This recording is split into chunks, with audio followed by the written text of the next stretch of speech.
Hey everybody, this is Rustin with Metal Nation, joined today by Carlos and Gabriel of Immortal Guardian from Las Vegas. Now you're both there. You were in Brazil before. It Yeah, makes sense you would be in Vegas now, Carlos, and we'll talk about that more later. But how are you guys doing? Happy holidays. Happy holidays, man. How you doing? how you doing, brother? Doing excellent. This is the last pre-Christmas interview that I'm doing. So last week, Immortal Guardian released this fun video for your single Lockdown, so appropriate.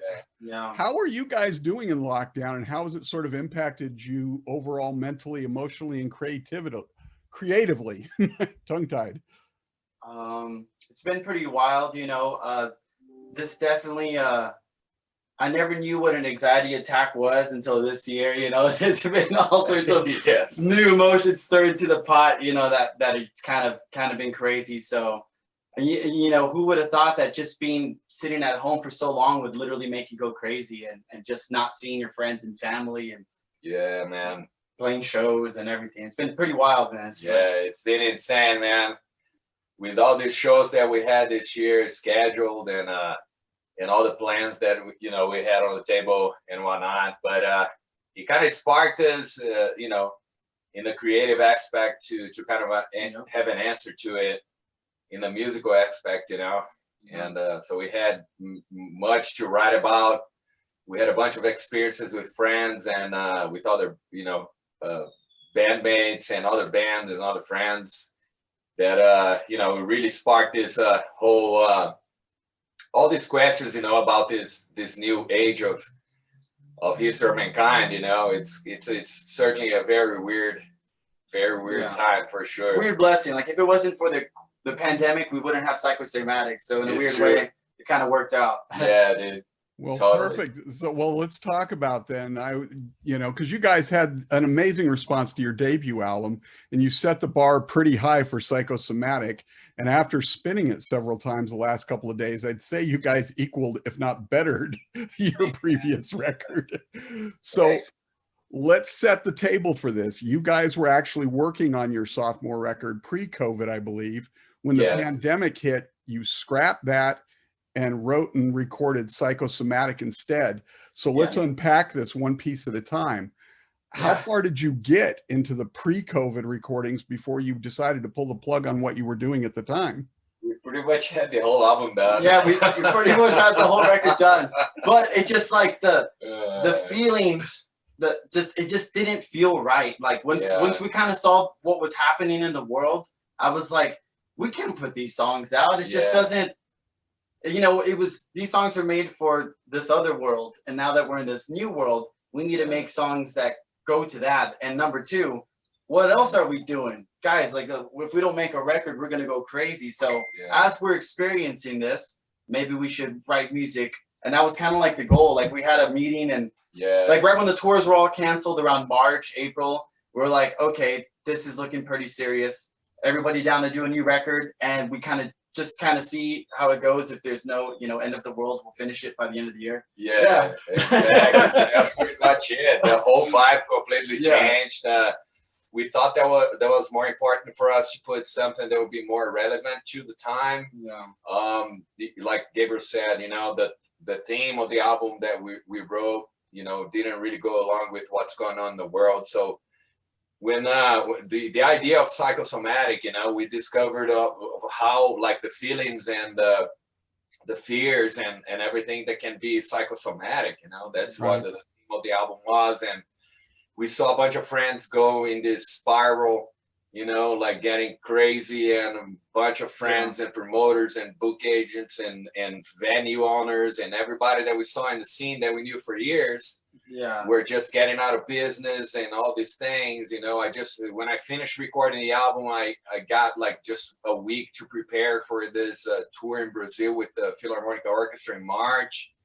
So we did this tour over there, performed for 3,000 people, and then 2 days later was, there was lockdown. Like everybody was locked in their countries, and nobody was able to fly anywhere, and it was just crazy, So that was what kind of like drove us into this new age of Immortal Guardian. I love your shirt, by the way, man. Badass shirt. Yeah, I wore that in your honor.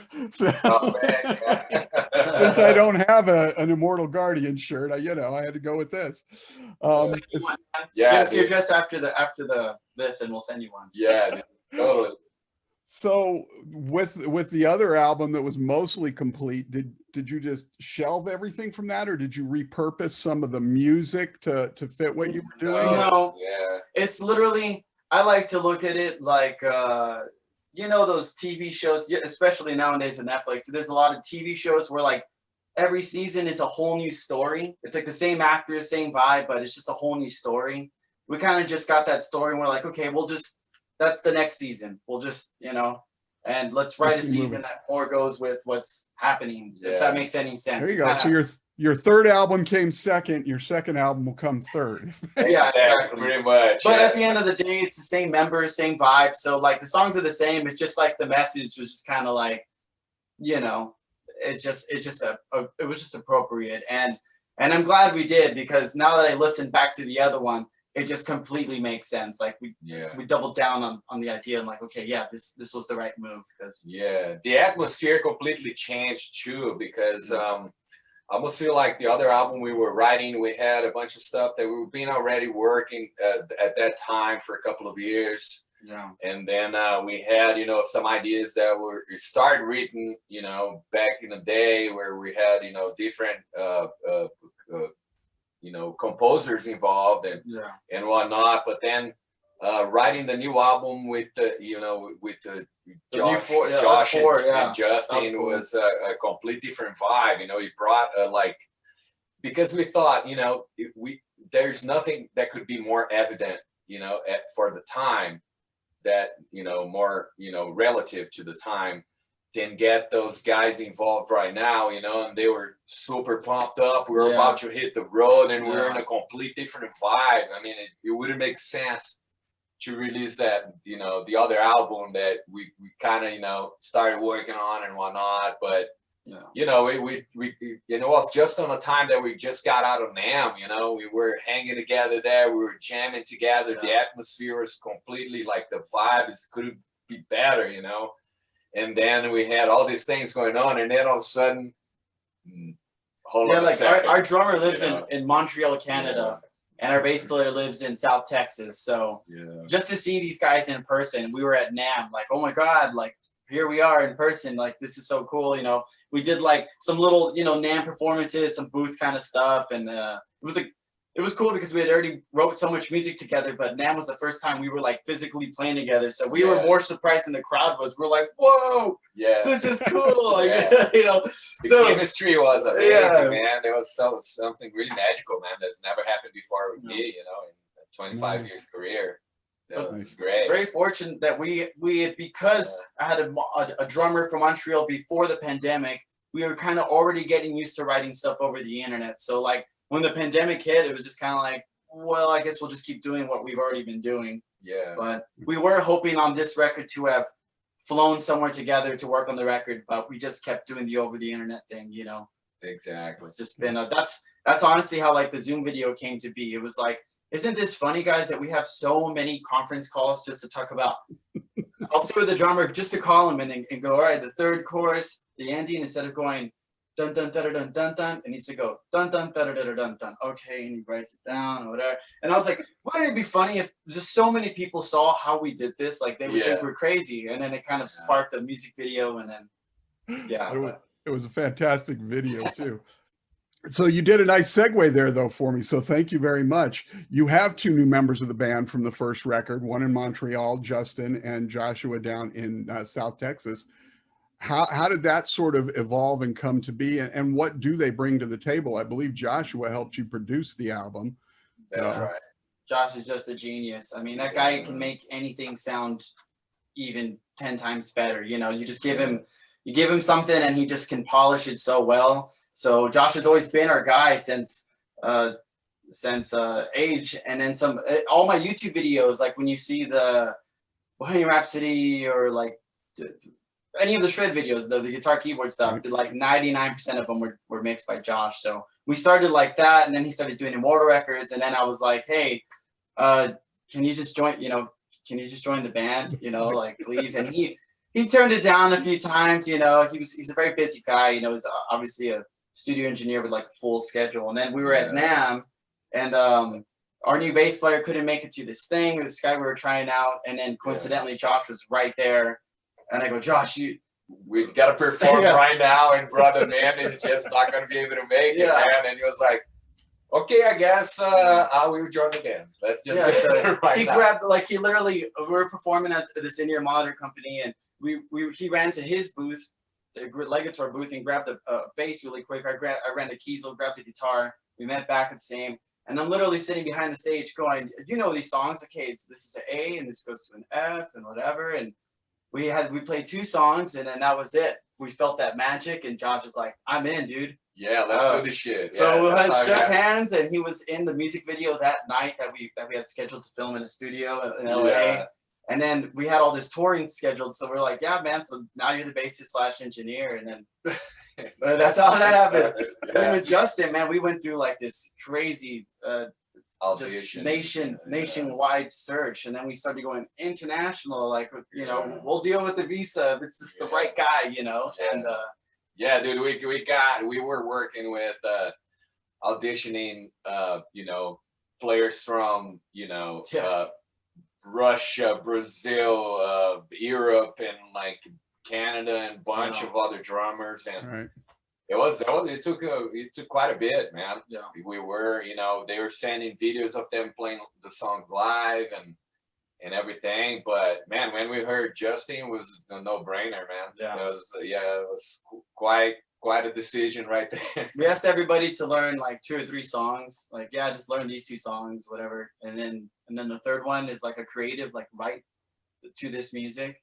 And this guy showed up with the whole set list completely memorized, and just I was just like, he already played all the songs that we had set for the tour, you know, like this dude is tour ready right now, and he's just starting auditioning. So and the things that the elements he brought to the table were also groundbreaking, you know, the way that he thinks rhythmically and everything, man. It was just a no-brainer. We just love the dude, man, and he's such a cool guy, man. Like, so laid back, and like, I don't know, man. I couldn't ask for better, man, to be honest. Yeah. And it turned out beautifully on the record. And obviously you guys had already had the other one done, so I can't wait to hear that. But, you know, that's the funny thing is technology has allowed us so much in advances that you can actually put together a record or do a video now and be in 4 or 5 different places, and it works. But there's still a lot of challenges. What were some of the challenges you faced putting this album together?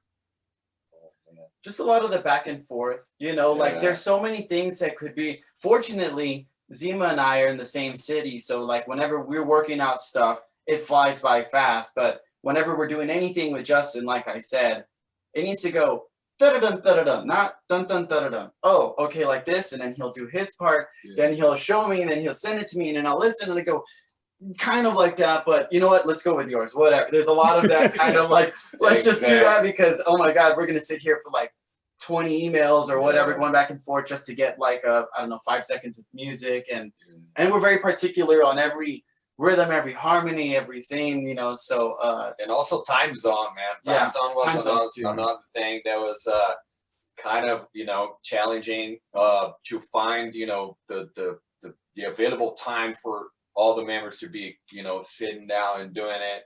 Got to say that Gabriel got, you know, he was just working in like 24 hours a day, and with Josh and Justin getting the, you know, the instrumental parts kind of down, and it's just a lot of back and forth, and you're not, because when you sit together in the studio, you know, with all the members, and in a couple of hours you can accomplish a lot, but when you don't have a chance to do that, in order for you to balance the time zones and the available time and everything for all the members to be together, you know, pretty much spread that out for at least like 20 hours to accomplish what you would with 2, you know, so it adds a lot of work to the pot, you know. And we don't read sheet music or nothing like that, which at this point we should. It'd probably be a lot more convenient, but you know, you know, just having to make this crazy detailed music with just going pam-pa-tums and dun-da-duns and la-la-las, and, you know, it just,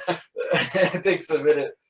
So what do you do to sort of protect yourselves a little bit against the loss of some of that immediacy and organicness that you get when you're actually in the studio together face to face, and you can get more nuance just from working with each other?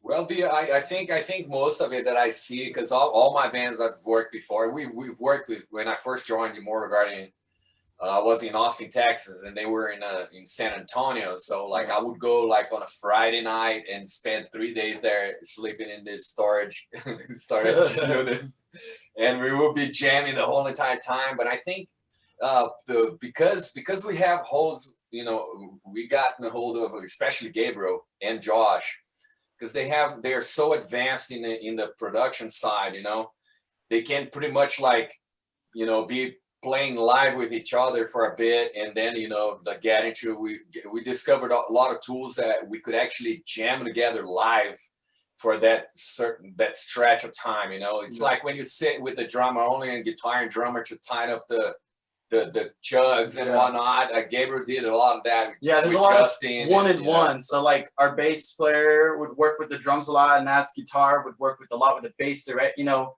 we have these like, I don't know, I call them like detail sessions, where you just sit down and hammer out details. And I almost preferred now, like after being in both kind of bands, I've been in a band now where you jam and you write the song, and then you're in a band where you kind of send stuff into each other.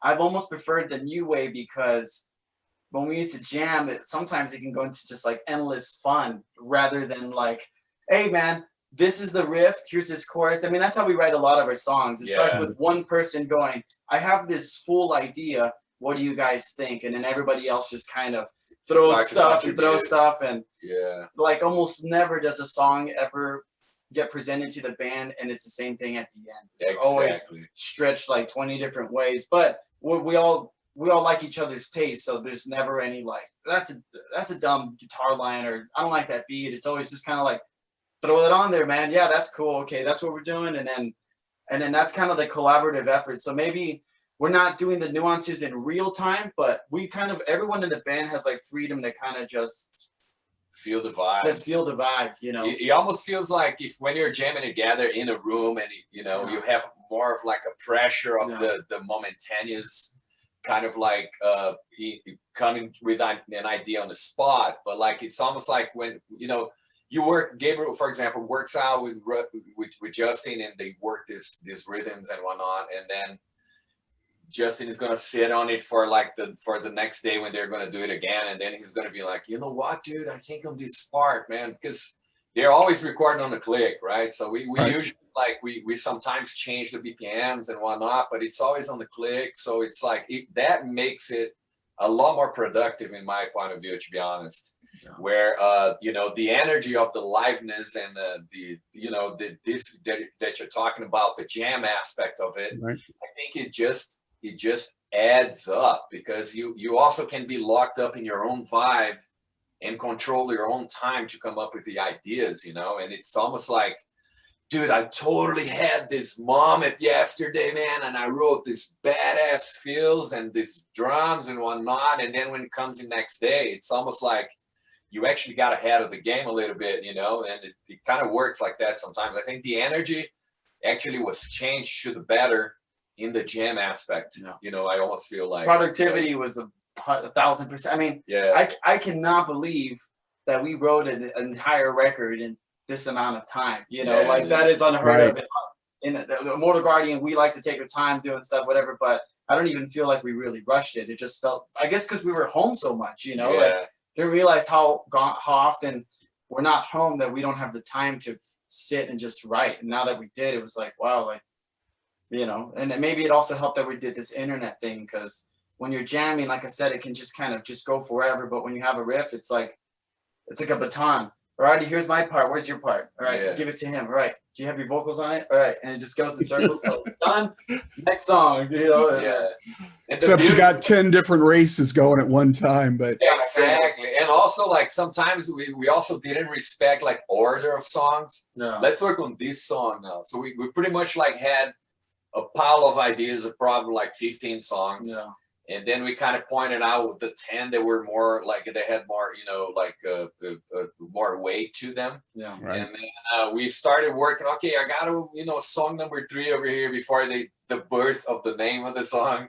Working on song number 3. He was like, oh yeah, dude, like, yeah, I feel the song number 3 too. So you kind of like, so you kind of built like that, man. And that was like insane to see that, like in 3 weeks, we had the whole structures of the song. Not even that, right? We had the whole structures of the songs already ready to go, because everybody was working their vibe into each of the songs, you know, and it kind of built up like real fast.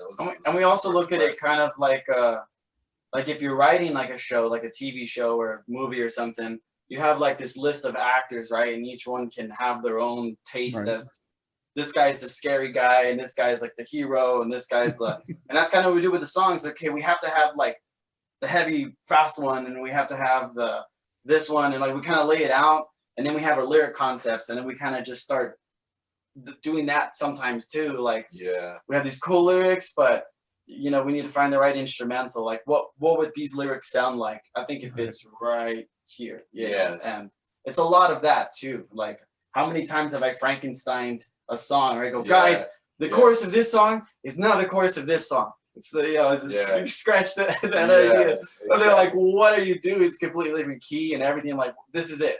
Trust me, you know, this is the vibe that goes with this story and these lyrics and whatever.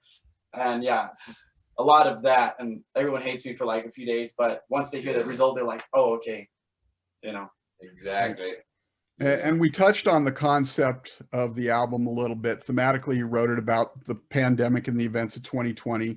And this has been an amazingly difficult year for people on many levels, with a lot of fear and divisiveness adding to the struggles for most. Musicians getting roasted because they can't play live and not knowing what's going to happen with the industry. It's been a rough year. And as you sing and read between the lines, I see chaos all around me.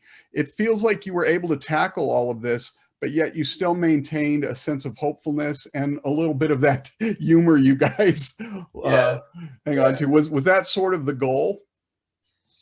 I feel like Immortal Guardian's always been that, like, you know, it's a little serious, but a little, you know, comedy. I don't know what you call that. ¿Cómo se llama?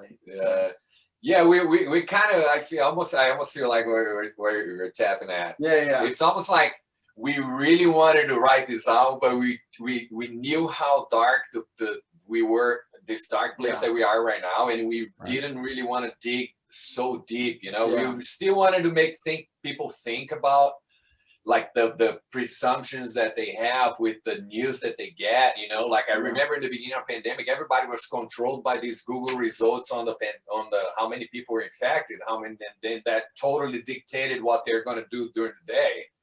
And that sort of thing, like, we wanted to make people think about it. We understand this chaos around us, and we understand this uncertainty, and if we're going to survive or not. Is this the end of everything, or, you know, is this isolation the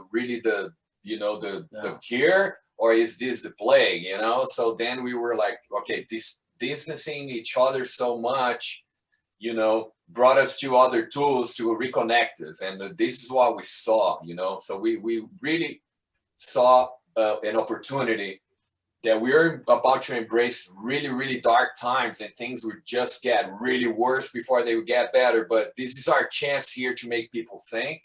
This is our chance to reunite everybody. This is a chance for the people to like have like a grasp on some sort of hope and some sort of like rewire everything, you know. So this is what we were actually searching when we started to write that kind of thing, and like read between the lines, you know. Right. And because I was just going to say, because of the sound and the feel of the music, even though you're talking about some dark and heavy, weighty material, is the word you used before, there is that sense of upbeatness and hope and humor. So it doesn't feel like a really dark, heavy album. That's completely on purpose, man. Like, it was like, how do we get like the darkest? And we tried to do that also in the last record with the song Hunters. Like, how do we make the happiest melody ever with the darkest message on the album? Yes, you know? exactly. It's like, you know, and that way it doesn't get too dark, but people they're singing along at the show, and they're like, oh, wait a minute, this is something that definitely I should be thinking about, you know. Yeah. And we don't really take sides. Everyone in the band has their own opinions. We'll have different ideas of everything, which is great. You know, it keeps us all very diversified. But we all promote. There's a lot of misinformation on the internet, and before you just, you know, you saw a certain YouTube video, you know, before you go out there promoting it, especially if you have a platform, you know, it's a very dangerous thing to just be spreading information that we're not 100% sure about. And I saw that's pretty much what led to so much.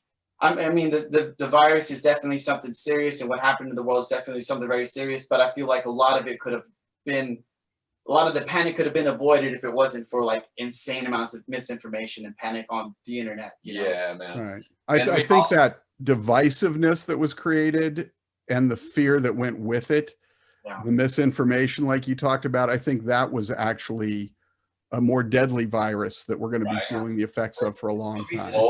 To say anything and people will believe it real fast. Yeah, man. And another thing that we really took in consideration, that we talked during the whole entire process a lot about, is that it's almost like also trying to carry a flag with it, you know, like turn into a political thing or turn to a social thing or turn into anything. It's almost like we're assuming that our listeners are going to be like acting the same way as they would when they're listening to the news channels, you know what I'm saying? So like news channels. So we also respect a lot the opinion of our listeners, you know, and their way to think and the things that they believe in. And we don't want to influence anybody in that, because there's no value in that, in our opinion, you know. Everybody should be free do to whatever they want to be, to think, to think and believe in whatever they do, you know. And that's another thing that we do care about a lot, which is the freedom of thinking, not only the freedom of speech, you know. So we didn't want to also take sides or anything. We try to stay away from this kind of thing. I would say this whole record was a lot of observing. It was just like, just picture a guy just sitting in his house, just seeing what's happening in the world, and wrote a record about it. You know, I felt like this record was just a lot of questioning, like, you know, pretty much all the same questions everyone asking themselves, like, what the hell's going on? Where does this come from? When does this end? You know. Exactly.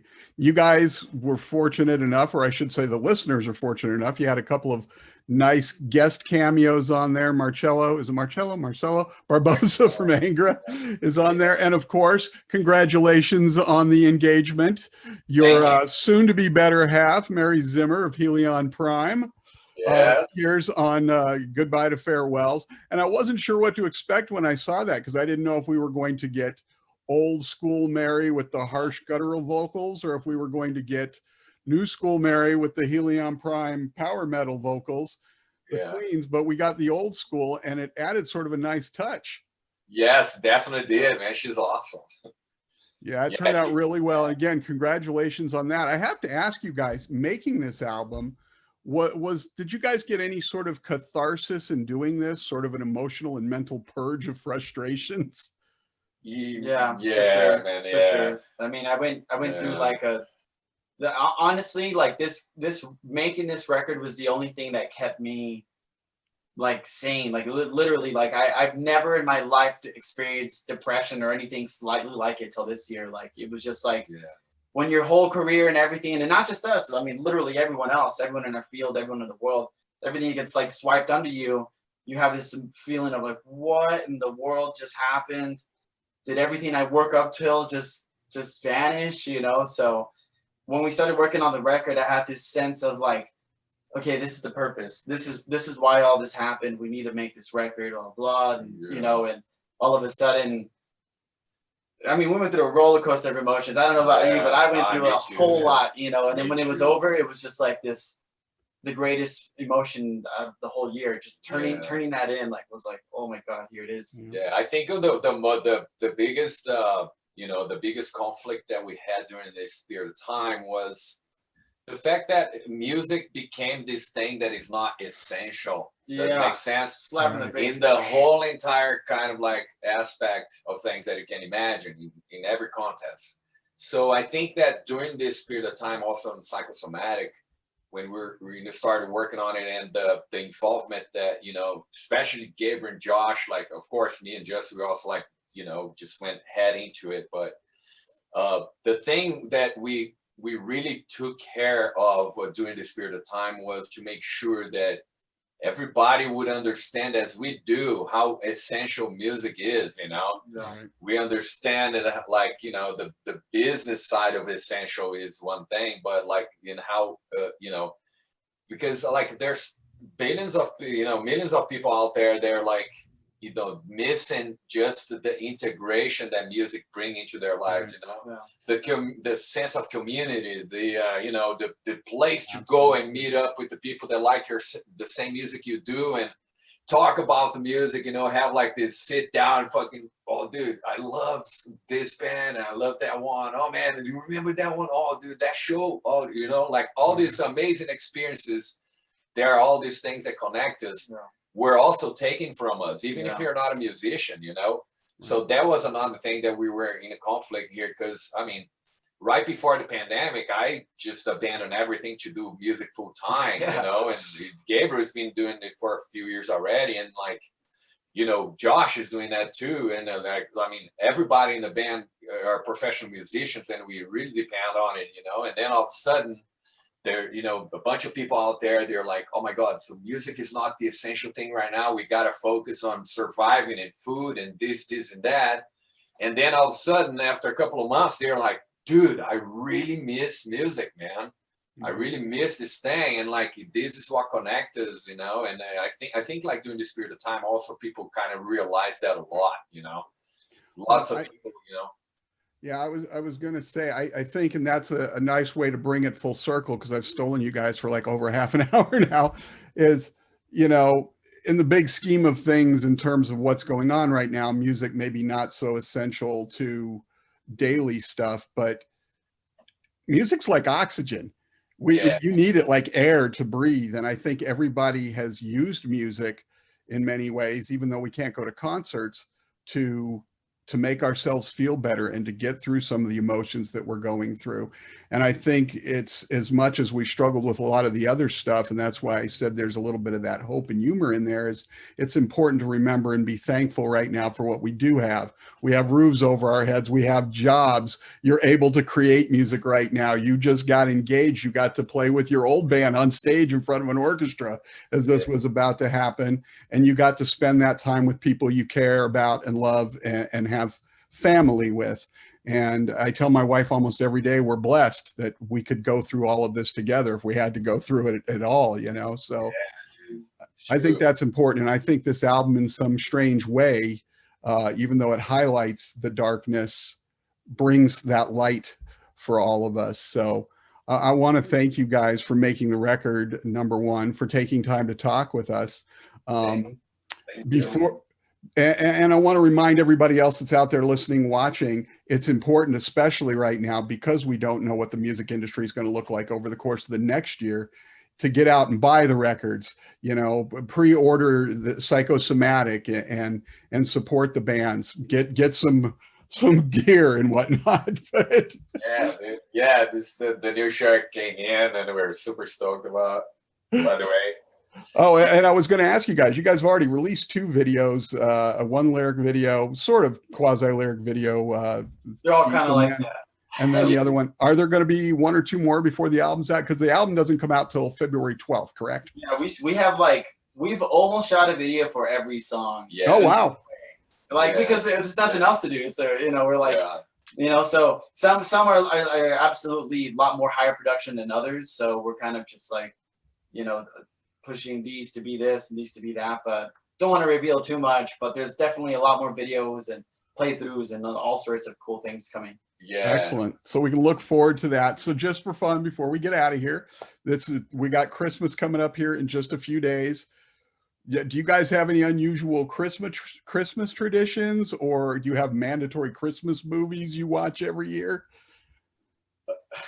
I was just gonna get, you know, I was gonna get nice and toasty and watch Home Alone or The Grinch or something. I don't know. That's the thing. We're workaholics, man. So like the TV's always on in the background, and that day, instead of it being like, I don't know, most extreme challenge is going to be Christmas stuff or something, you know. Yeah, exactly, man. Yeah, we're probably gonna have we're gonna probably bring our families here together, you know, and hang out. And it's just us, pretty much. Yeah, like we're also, you know, very small. Like we're kind of new to Vegas too, so it's really like, you know, we're pretty much just all the roommates here. We just kind of have.